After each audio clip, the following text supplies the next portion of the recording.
folks, welcome back. Hope if you had a spring break, you had an amazing spring break.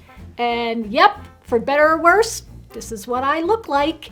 So welcome to another edition for Tea Time with Sue. As you know, in each edition of this show, we take questions submitted online at truman.edu/teatime and place them inside our teapot here. So let's get started and see what your questions are. What did you do for spring break? So I have to tell you, that question almost makes me cry because I don't actually have a spring break. Like the other staff on campus, we don't have a spring break. The only people who have a spring break possibility are faculty and students. So for my spring break, I was here on campus with all the other staff doing our really wonderful work. All right, next question. Are you a cat or a dog person? All right, sorry cat people, I am a dog person all the way.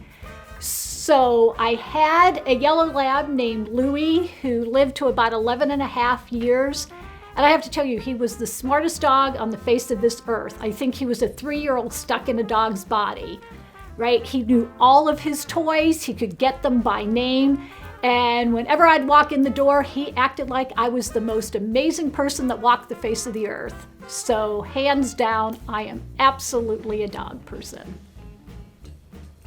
Next. What is your favorite food from Sodexo?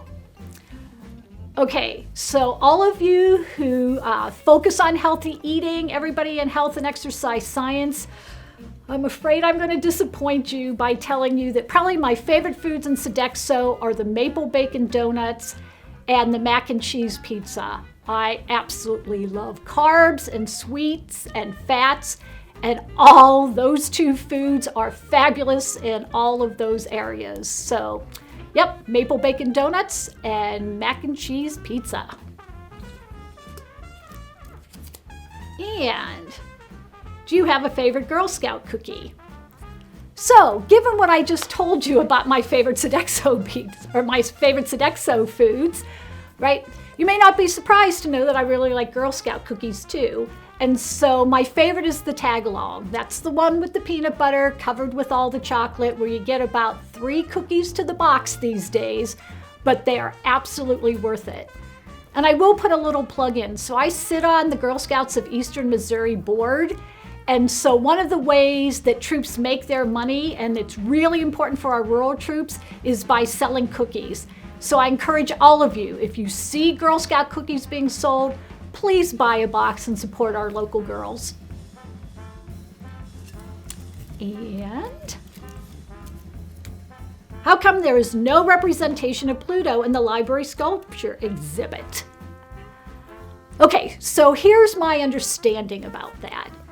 So the planets that sit down in the pit outside the library are placed relative to each other in the solar system. So if Pluto was actually there, Pluto wouldn't actually fit in the pit. It would be outside the pit and into the quad, right? It has nothing, from what I understand, about whether Pluto's actually a planet or a dwarf planet. And it's absolutely not true that Pluto was stolen, because Pluto never actually existed. So that's it for this episode of Tea Time with Sue. I hope you have an amazing second half of your semester. We're going to have so many cool things going on campus. Remember, if you have a question for the show, go to truman.edu/teatime for a chance to have it answered on a future episode. You can find all the episodes of Tea Time with Sue on the university's YouTube channel, and make sure to follow Truman on Instagram and Facebook to see new episodes as soon as they are available.